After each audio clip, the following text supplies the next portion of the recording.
momento que traz na vida de todos nós um divisor de água. São dois momentos que com certeza será visto por todos, momento antes e momento depois. 1 Coríntios capítulo 11, versículo 17. Nisto, porém, que vos digo, eu não louvo, porque quando ajuntais não para melhor, senão para pior. Porque antes de tudo, eu ouvi que há entre vocês, na igreja, que há dissensões, e em parte eu creio que há. E importa que haja entre vós heresias, e os que são sinceros podem se manifestar. De sorte que quando vos ajuntais no mesmo lugar, não tem sido para comer a ceia do Senhor. Portanto, comendo cada um, toma antecipadamente a sua própria. Assim, um tem fome e o outro vontade de beber. Não tendes, porventura, uma casa onde possa beber ou comer? Ou desprezais a igreja de Deus e envergonhais os que nada têm? Portanto, o que eu vos direi, nisto não vos louvo. Porque o que eu recebi do Senhor é o que eu também ensinei a todos, que o Senhor Jesus, à noite que foi traído, ele tomou o pão, tendo dado graças, o partiu e disse: tomai e comei, este é meu corpo, que é partido por vós. Fazei assim em memória de mim. Semelhantemente, depois de cear, tomou Jesus o cálice, dizendo: este cálice é o Novo Testamento no meu sangue. Fazei assim todas as vezes que fizerdes, fazei em memória de mim. E todas as vezes que comerdes este pão e beberdes este cálice, anunciai a morte do Senhor até que ele venha. Amém? Assente um pouquinho, quero ser breve. Um dia, como já foi falado aqui, um dia especial para todos nós. O que nos torna um dia especial?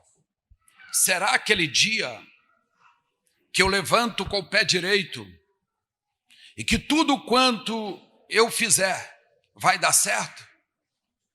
Será um dia especial para mim?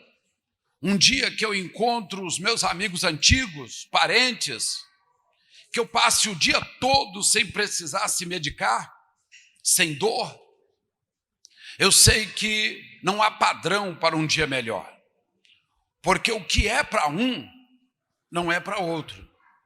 Às vezes você diz: pastor, eu gosto quando a coisa está turbulenta, quando tudo que eu faço dá errado. Eu gosto, porque quando vem a vitória, ela tem um gosto mais forte do que aquela que vem automático. Então não tem um padrão para todos, mas o Senhor, ele diz aqui que é um dia especial, sim. E não é pelos feitos humanos, por melhor que seja, que nos faz ser esse dia, o primeiro da semana, o sábado do cristianismo. Hoje é o sábado do cristianismo. Não é isso que faz ser um dia especial, mas a presença do Senhor você tem todos os dias.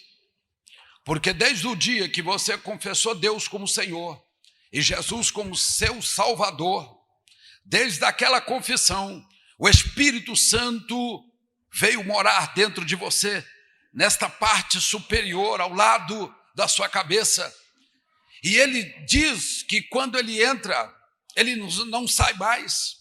E quando ele entra, o homem o convida, ele também nunca mais lançará o homem fora. Quando estou entendendo, diga amém, Jesus. Digam graças a Deus. Então, o que nos torna esse dia ser um dia especial? Primeiro, porque é o sábado do cristianismo. Segundo, porque além de você ter a presença, você tem o corpo e o sangue neste cerimonial para selar o Novo Testamento e para selar dentro de você a autorização para que você represente o reino. Ser representante é muito bom. É como se fosse aquela própria pessoa, ou aquela própria empresa, ou aquela própria marca chegando até você, porque ali está um representante legal, ele é parte da empresa ou daquilo que precisa ser representado. No nosso caso aqui, quando você tem a autorização de fazer, depois de participar do cerimonial, com toda certeza você vai ter autorização para dizer: eu sou representante do reino de Deus aqui. O que vocês precisam? No reino de Deus tem cura, no reino de Deus tem libertação, no reino de Deus tem um momento onde Deus pode virar a situação da água para o vinho, no reino de Deus tem uma palavra direcionada, tem uma palavra para cada um específica. Então, quando eu recebo de Deus esta autorização, então esse dia me torna para mim um dia especial, sim ou não? Ele é um dia especial, não estou dizendo que um dia pelo outro ele seja melhor, estou dizendo especial, é um dia especial, porque esse tocar no sagrado te faz especial e faz o dia também ser especial para você. Então, saiba aproveitar. Sabe aquelas pessoas que precisam transportar um pau de fósforo?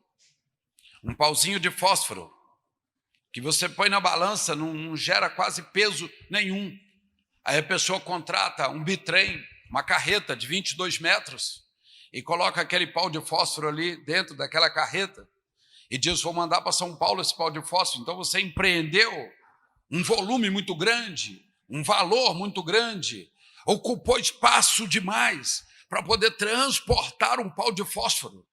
Nós temos que aprender a usar de uma maneira sábia aquilo que Deus tem nos dado. Há coisas que eu não preciso de tanta coisa para poder alcançar aquilo que eu quero, porque senão você vai estar desgastando da mesma forma de usar uma carreta para transportar um pau de fósforo. Deus está com você, você crê nisso? Crê que quando você chega num ambiente, o ambiente pode estar turvo, pode estar confuso, pode estar cabuloso, pode estar aquele ambiente assim endemoniado, que você chega sem palavras, se coloca, não precisa colocar num pedestal, num local de destaque, não. Você se coloca num canto daquele ambiente e de você vai radiando aquela luz, vai radiando aquela autoridade, e aquilo vai mudando automaticamente sem que seja falado uma palavra. É a força de Deus que está em movimento dentro de você.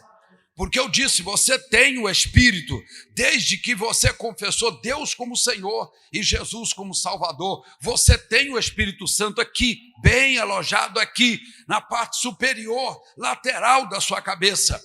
Mas a manifestação dele, ou seja, a autorização para que ele fale, para que ele haja, é depois da autorização, porque senão você vai estar usando Deus e não deixando Deus te usar.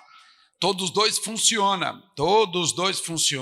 Se a pessoa que não tem Deus, como muitos aí nós sabemos, são usurpadores do reino, não tem Deus na confissão correta, não participa do primeiro sacramento correto, não participa do segundo sacramento, que é a ceia, de maneira correta, não tem uma autorização para tocar no sagrado, mas faz tudo em nome de Deus. E quando clama por algum momento um milagre, também leva o nome de Deus na frente e aquilo acontece. E muitos são os que aplaudem e colocam eles em cima de pedestais, dizendo: fulano de tal é um vaso, fulano de tal é um vaso. Mas você não pode usar o nome de Deus. A história de Marcos capítulo 14 diz que todos saíram atrás de um vaso. Todos saíram atrás de um vaso. Quando Jesus chegou em Sião numa quinta-feira, os discípulos aproximaram. Não precisou que Jesus começasse o assunto. Hoje chamamos isso de proatividade. Eles aproximaram e falaram: Senhor, onde queres que vamos preparar a Páscoa? Os discípulos viram isso, não precisou que Jesus parasse. Gente, vamos fazer isso. Os discípulos eram proativos. Eles chegaram e disseram: Senhor, onde queres que vamos preparar a Páscoa? O Senhor falou: entre em Sião, encontrará um homem carregando um cântaro de água. Em outras palavras, encontre um vaso sobre os ombros de alguém. O Senhor os ordenou a encontrar um vaso. E naquele momento, porque homens é o que mais tem, e o que mais tinha na época, mas encontre para mim alguém, um homem carregando um cântaro de água. Vá em direção da fonte dos Jebuseus, lá embaixo, por o mesmo canal onde Davi passou do subterrâneo e tomou Jerusalém. Ali você vai ver um homem saindo com um cântaro de água. Eu entendo que Deus mandou procurar um vaso, era a identificação do local e do momento. Muito bom. O texto todos conhecem. Eles encontraram um homem da maneira como Jesus ordenou. E lá estava um homem. O motivo que o levou àquilo, ninguém sabia, mas ele estava sobre o ombro, carregando um cântaro, como se fosse um filtro, no nosso entendimento, carregando um filtro cheio de água, e a hora que ele parar e colocar a mão no portão, aborda ele e diz: este é o local. Dia especial, momento especial, manifestação especial, todos à procura de um vaso. Mas é errado você usar o nome de Deus, o certo é Deus usar você. Porque quando a pessoa usa o nome de Deus, funciona, pastor? Funciona. Mas corre tudo por conta da própria pessoa e no final das contas ele vai ter que ter um acerto com Deus muito grande. Não se julga pelos feitos. Ah, pastor, mas funcionou. A pessoa está usurpando, usando o nome de Deus sem ter autorização do sagrado para usar. Mas tem milhares fazendo isso. Mas quando você quer que Deus use você, que Deus te autorize a ir em nome dele, você precisa passar pelo sagrado. Você precisa tocar no corpo e também no sangue, que está simbolizado aqui pelos asmos do Senhor. É por isso que esse momento, eu repito, esse momento é um momento especial e faz do dia um dia especial. E nós aqui podemos até dizer com mais um pouco de veemência, porque às 9h30 da manhã nós fizemos e já participamos do primeiro cerimonial. Pastor, eu posso participar do segundo? Você pode, não que haja a necessidade de tal, mas você pode, porque uma aliança não quebra a outra aliança. Você pode participar sim. Pastor, eu preciso, eu não estou dizendo que precisa, você já tem, você já participou, mas se eu quiser fazer novamente, pastor, eu posso. O Senhor não determinou que a ceia teria que ser feita uma vez por semana, uma vez por mês, uma vez por dia. Não, mas o apóstolo Paulo, ele foi fiel a um acontecimento que ele não presenciou.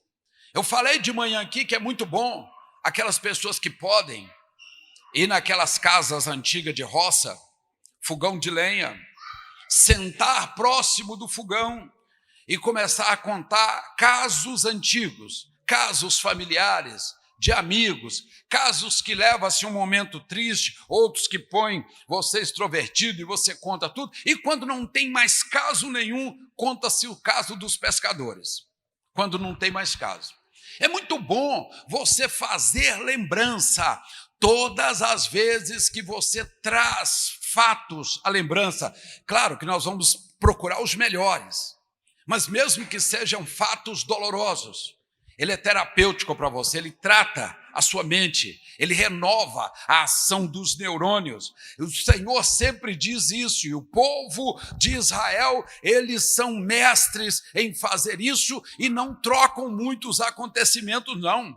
Há pouco tempo antes que o Estado se completasse 50 anos, a lembrança era da travessia do Mar Vermelho.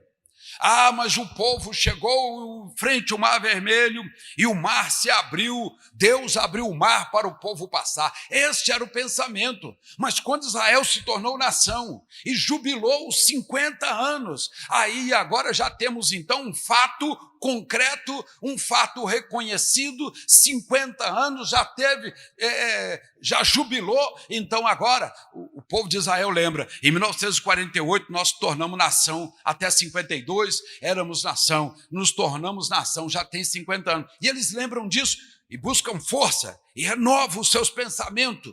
Então lembrar de coisas do passado, nesse aspecto, é bom. No aspecto de Filipenses 4, 13 e 14, não é bom. Porque o Senhor diz, esquecendo-me das coisas que para trás ficam, eu avanço. Mas eu não estou falando disso, eu estou falando da lembrança terapêutica, onde você busca a cura, busca ser saudável, busca ter um dia melhor, fazendo lembranças de coisas boas. Isso acontece muito à beira de um fogão de lenha, não é isso? Mas Paulo aqui, ele faz uma lembrança de um fato que ele não presenciou. E ele diz assim, na noite em que Jesus foi traído, ele tomou o pão, tendo dado graça, partiu e disse, este pão é o meu corpo, que é partido por vós. Fazer isso todas as vezes que fizerdes, faça em memória de mim, faça lembrança do que aconteceu naquele dia. O apóstolo Paulo diz, olha, o que eu recebi do Senhor é o que eu também vou contar para vocês, não vou aumentar nada. Não vou diminuir nada, mas foi na mesma noite que ele foi traído. Ele tomou um pedaço de pão asmo da Páscoa, um pão da Páscoa. Deu graças a Deus, falando, Deus, chegamos nessa cidade e não somos daqui. O Senhor nos direcionou a um local todo pronto, já estava preparado antes para que esta manifestação acontecesse. E ele agradeceu por aquele pão, partiu o pão e falou para eles, olhem bem para este pão e olhem para mim. Este pão representa o meu corpo. Todas as vezes que vocês fizerem, faça lembrança do passado, faça lembrança do que aconteceu nesta noite. Que noite marcante. Hora dessa eu vou pregar aqui sobre as 7 noites mais encantadas da Bíblia. Como temos também o dia e temos a madrugada, mas as 7 noites, todas elas estão relacionadas ao currículo da caminhada de Jesus. E esta foi uma delas. Aquela na casa de Simão, no lava-pé, foi uma delas também, que antecedeu este acontecimento aqui. Mas que noite, quer dizer, eram umas 18 horas, Jesus mandou procurar antes um pouco, encontraram, é aqui o local, está tudo preparado, tem como se fazer a Páscoa. Jesus falou, eu vou ali com os meus discípulos, e ele foi, começando o dia, às 6 horas da tarde, sentado ao chão, depois de beliscar as hortaliças, de comentar fatos do dia, Jesus olhou o rosto de cada um, identificou o traidor que estava ali, que era Judas, e disse, olha, um de vocês há de me trair, mas alguém falou, sou eu, Deus, sou eu, Senhor, o Senhor tem o poder de antecipar, sou eu, porque até aqui eu não traí, mas será que eu vou trair? O Senhor diz, aquele que põe a mão no prato comigo, quer dizer, a mão direita, aquele que põe a mão direita no prato comigo, este é que vai encontrar as mãos junto, a mão do Salvador e a mão do traidor encontrando no mesmo prato para pegar o pão. É um fato, é uma noite especial, sim. Não vão levar isso para um clima de melancolia, um clima de tristeza, de revolta. Claro que não. Porque parece como você assiste um filme relacionado ao Holocausto, por exemplo, que quando termina o filme, você fica assim tendo horror do povo alemão e de outros povos ali que abusaram dos nossos irmãos judeus, de 1939 a 45 principalmente, mataram milhões, você fica com os nervos revoltados, mas logo depois vem a mensagem do perdão e você passa por cima da situação. É mais ou menos isso a lembrança aqui. Tem que ser assim. Mas um traidor, esse cara, eu vou te falar, mas ele era o melhor. Eu quero que você entenda, ele não era o pior. Jesus não errou em o escolher, não. Ele tinha todas as características favoráveis, melhor do que os 11. Ele era o máximo, ele era o top. Ele era o bom mesmo, todas as características estudadas até hoje acerca da personalidade. Um bom psicólogo fazia um traço da personalidade de Judas, era o melhor dos 12. O homem de confiança, o homem que podia deixar nas mãos dele o ministério, que ele tocaria o ministério com tudo. Mas todo ser humano tem o seu ponto fraco, todos. Não existe aquele homem de ferro. Até o homem de ferro não pode estar muito perto do calor, não é verdade? Porque o ponto fraco dele é esse. Satanás sabe o ponto fraco de cada um e soube o de Judas na casa de Simão. E falou, o ponto fraco dele é esse. O preço dele é esse. Eu tenho falado isso depois que eu ouvi uma pessoa dizendo que alguém tentou comprar a honestidade dele por dinheiro. E ele disse, não estou à venda, não sou produto, não. Eu tenho valor. E esta pessoa, usando de uma artimanha maligna, disse para ele, não, todo mundo tem um valor. É só chegar ao valor que você se vende. Então quis dizer para ele que todo mundo é produto do meio.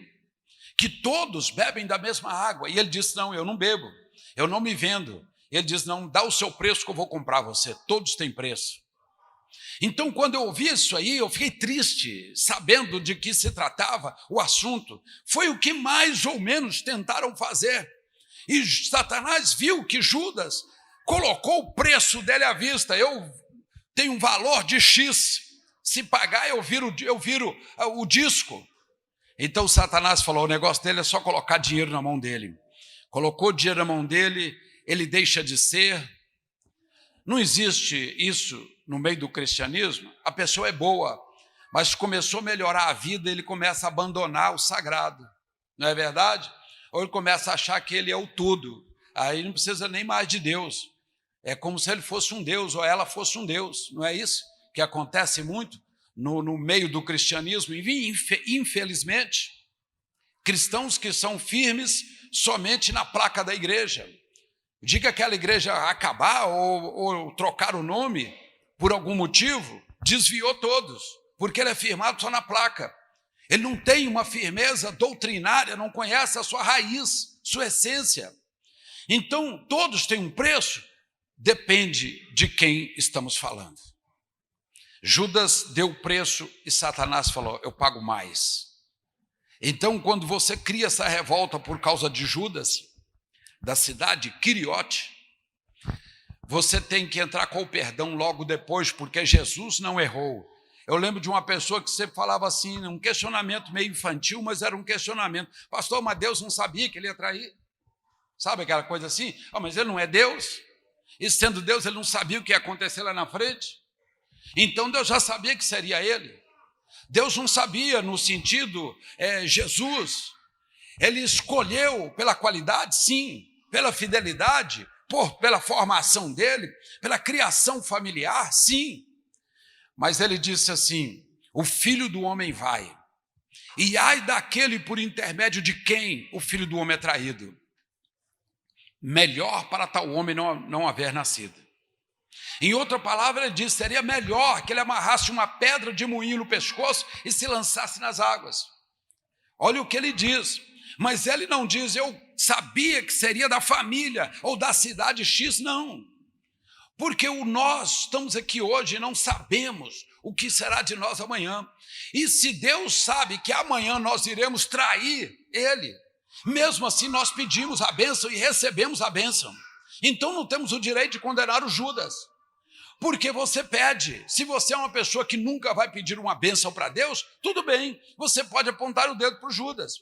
Mas quem diz que amanhã você não vai ter ou vai sair do caminho? Quem pode garantir isso? Ninguém pode garantir isso. Então, você pede a bênção hoje e amanhã você erra às vezes. Paulo passou a história direitinho. Pegou o cálice e disse assim, olha, esse cálice representa o sangue de Jesus Cristo. E Paulo, o mais interessante, que Paulo não chegou no meio de pessoas leigas, não. Eram pessoas que já praticavam, mas praticavam errados. Quer dizer, então tinha vontade de acertar.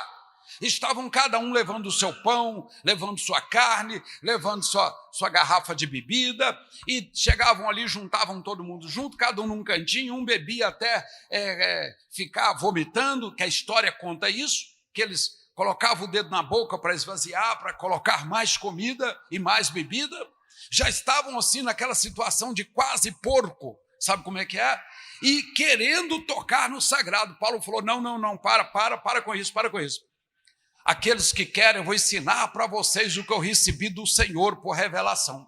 Então nós hoje estamos aqui na segunda fase, e para muitos é a primeira, que é o cerimonial de transferência.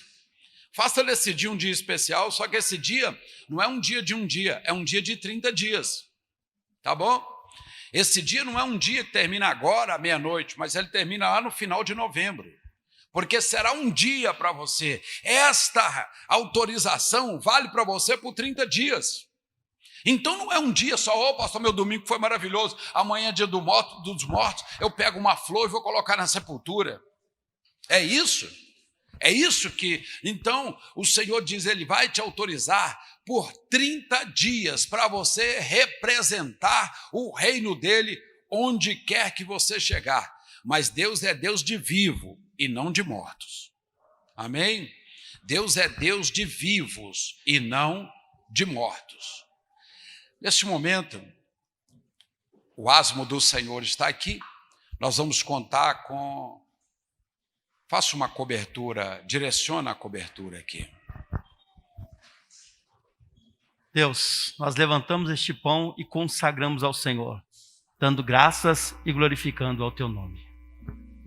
Enquanto os pastores irão partir o pão, nós vamos deixar que o louvor faça aquilo que o louvor tem poder para fazer.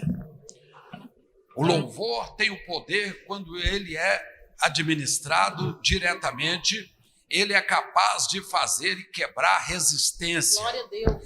Vamos deixar que o louvor faça neste momento enquanto o pão chega até você.